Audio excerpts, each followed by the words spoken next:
பெல்ஜிய கடற்கரையில் எம்ஆர்ன்ற அடையாளத்தை பதிச்சாச்சு. நாங்கள் இன்றைக்கி பெல்ஜியத்துக்கு போன கடல் பயணத்தை பற்றி பார்க்க போகிறோம்.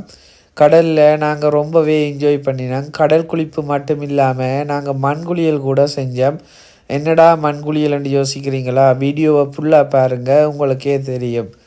இப்போ பார்த்தீங்கன்னு சொன்னால் ஒஸ்தோந்துன்னு சொல்லக்கூடிய சிட்டியில் கசினோ நிலையத்துக்கு முன்னால் தான் எங்களுடைய பயணம் ஆரம்பிச்சிருக்கு.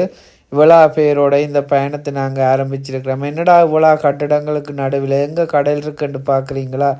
ஒரு சைடில் கடல் இருக்கத்தக்கனியா, மற்ற சைட் ஃபுல்லாக பில்டிங்காக இருக்குது. இந்த கடற்கரையில் என்ன சிறப்புன்னு சொல்லி பார்த்தா ஃபுல்லாக மணல் வழிகள் நிறைஞ்சு காணப்படுது. இந்த இடத்துக்கு மிருகங்கள் கொண்டு வரக்கு தடை விதிச்சிருக்கிறபடியாக இந்த இடம் மிக சிறப்பாக இருக்குது. நாங்கள் வருங்காலையே ஊரில் நடந்து திரிகிற போல் நாங்கள் சந்தோஷமாக நடந்து திரிஞ்சோம். அந்த மணலை கையில் எடுத்து பார்த்தாலே ஒரு ஆசையாகவே இருந்துச்சு. நாங்கள் ஊரில் ஒரு கடற்கரையில் போய் விளையாடுற ஒரு அனுபவம் கிடைக்குமென்னு நாங்கள் எதிர்பார்த்தோம். அதோடு இங்கால பார்த்தீங்கன்னு சொன்னால் நீங்கள் வெயிலுக்கு தேவையான குடைகள், நீங்கள் படுத்து உறங்குறன்னு சொன்னால் அதற்கு தேவையான மெத்தைகள்னு சொல்லி நீங்கள் இங்கே வாடகைக்கு எடுத்துக்கொள்ளலாம். இதில் பார்த்தீங்கன்னு சொன்னால் எல்லாருமே லைனில் நின்று வாங்கி கொண்டுருக்குறாங்க தங்களுக்கு தேவையான பொருட்களை.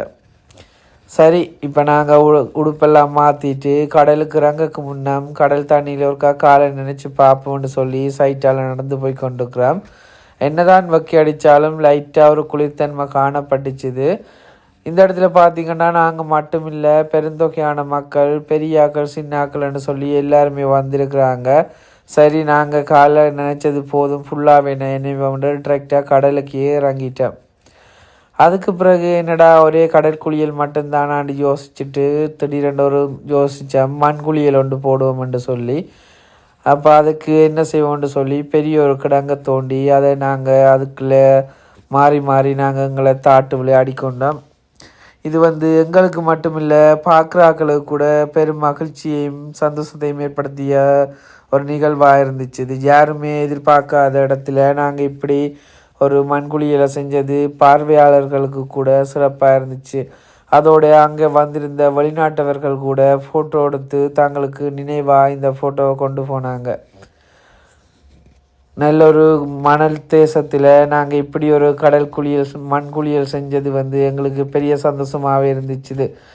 வேலைப்பழு காரணமாக ஓடிக்கொண்டிருக்கிற இந்த காலத்தில் நாங்கள் ரிலாக்ஸ் பண்ணுறக்காக தான் இந்த இடத்துக்கு போயிருக்கிறோம். அப்படி பார்க்கிங்க, நாங்கள் பெரியாக்களாக இருந்தாலும் சின்னாக்கள் போல் நாங்கள் ரொம்பவே சந்தோஷமாக மகிழ்ந்து ஆடி பாடி நாங்கள் அந்த பயணத்தை மேற்கொண்டிருந்தோம். அவங்க எங்களுடைய வெளிநாட்டவர்கள் எங்களுடைய விவரங்களை கூட கேட்டு தெரிஞ்சு சந்தோஷமாக கதைச்சிட்டு போகக்கூடிய மாதிரி இருந்தாங்க. எந்த ஒரு மொழி வேறுபாடுமின்றி, இன வேறுபாடின்றி நல்ல மகிழ்ச்சிகரமாக நாங்கள் இந்த இடத்துல என்ஜாய் பண்ணினோம். எல்லாரும் எங்களுக்கு அதற்கேற்ற மாதிரி ஒத்துழைப்பு கூட தந்தாங்க.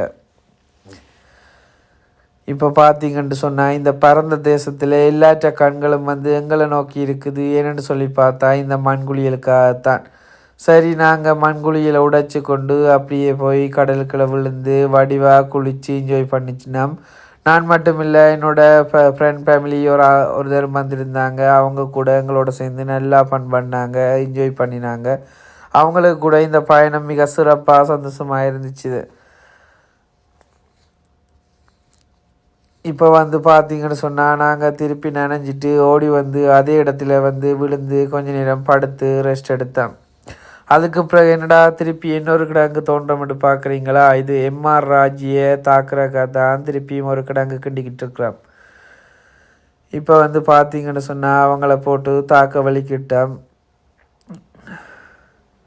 நாங்கள் வடிவாக சந்தோஷமாக ஆடி பாடி மகிழ்ந்த தருணம்ன்றே சொல்லலாம். இந்த பயணம் எங்களுக்கு மிகச்சிறப்பாக ஒரு சந்தோஷமாக மனசுக்கு அமைதியை தரக்கூடியமாக இருந்துச்சு. இப்போ பார்த்தீங்கன்னு சொன்னால் அவங்களையும் ஃபுல்லாகவே தாட்டாச்சு. அவங்களும் ரொம்பவே சந்தோஷப்பட்டு என்ஜாய் பண்ணினாங்க.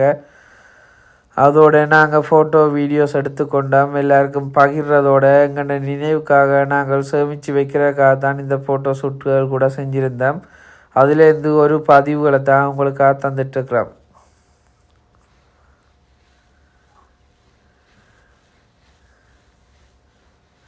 இப்போ பார்த்தீங்கன்னு சொன்னால் மிக சிறப்பாக அவங்களையும் தாட்டு முடிச்சுட்டோம். இப்போ நாங்கள் திருப்பி கடலுக்கு போய் குதிக்க போகிறோம். குதித்து குளிச்சுட்டு வர போகிறோம். மிக சந்தோஷமாக இருந்துச்சு. இந்த இடத்த நீங்கள் போய் பாருங்கள். உங்களுக்கு இந்த இடம் பிரயோசனமாக இருக்கும். இந்த வீடியோவில் அட்ரஸ் வந்து இணைச்சிருக்கிறேன். பாரிஸ்லேருந்து நீங்கள் போகிறேன்டா கடைசி ஒரு 3:30-4 மணித்தியாலங்கள் போதும். மிக சிறந்த இடம். நீங்கள் பார்க்கிங் வசதிகள் அங்கே கூடிய அளவுக்கு காணப்படுது. நீங்கள் அந்த இடத்துக்கு போனீங்கன்னு சொன்னால் நீங்கள் அதுக்கேற்ற மாதிரி பார்த்து ரெடி பண்ணி கொள்ளலாம். அதோடு நாங்கள் இந்த கடற்குழியில் முடிச்சுட்டு ஷாப்பிங் போனோம். அடுத்த வீடியோவில் அந்த ஷாப்பிங் பற்றிய வீடியோ பதிவை தாரோம் உங்களுக்கு, அதையும் பாருங்கள். இப்போ நாங்கள் இந்த கடற்குழியில் மிக சந்தோஷமாக எல்லாத்தையும் என்ஜாய் பண்ணிவிட்டு நாங்கள் கடற்குழியில் முடிச்சுட்டு வலிக்கிற டைம் ஆகிட்டு. ஏன்னு சொன்னால் நாங்கள் ஷாப்பிங்கை சுற்றி பார்க்கணும், ஷாப்பிங் செய்யணுமென்றதுக்காக இப்போ நாங்கள் எல்லாத்தையும் முடிச்சுட்டு போய் கொண்டுக்கிறோம் வெளியே. ஓகே கைஸ், அடுத்த வீடியோவில் சந்திப்போம். நன்றி.